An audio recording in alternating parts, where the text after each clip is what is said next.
In this lesson, we will learn how we can create a blog post with ChatGPT. To create a blog post, you need to use prompts like write a blog post or create a blog post. You can also mention the number of words, and you can also mention if you want some sections in the blog post. Okay, so let us start. So we clicked on the new chat and the following is visible. The previous prompt was here. Since we logged in, it will get saved. Now I'll type write a blog post on IPL, that is Indian Premier League. This is an yearly cricket tournament, Indian Premier League. Let me keep it as it is and let's see what it will give.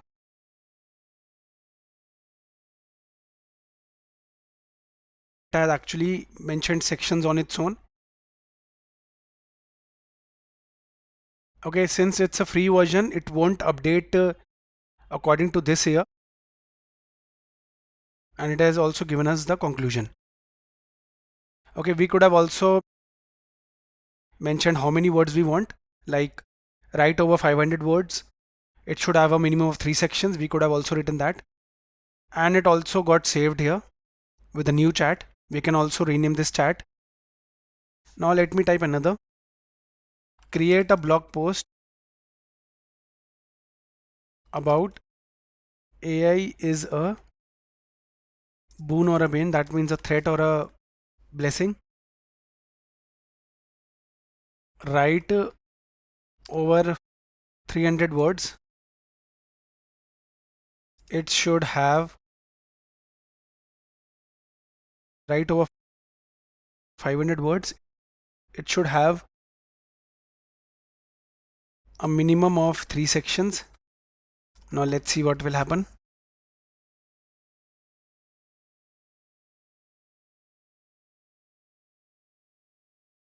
It has started explaining the boon first, the benefits,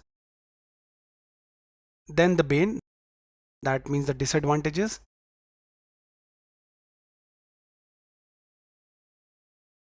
Okay, so it's over 500 words and a conclusion.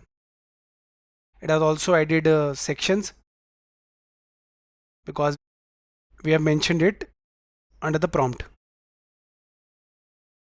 Okay, it was a blog post, not a blog post, but the AI model understood. If you don't like it, you can regenerate. You can copy from here. So guys, in this way, we can easily create a blog post with the ChatGPT. We can also set the number of words, the section and other stuff. Thank you for watching the video.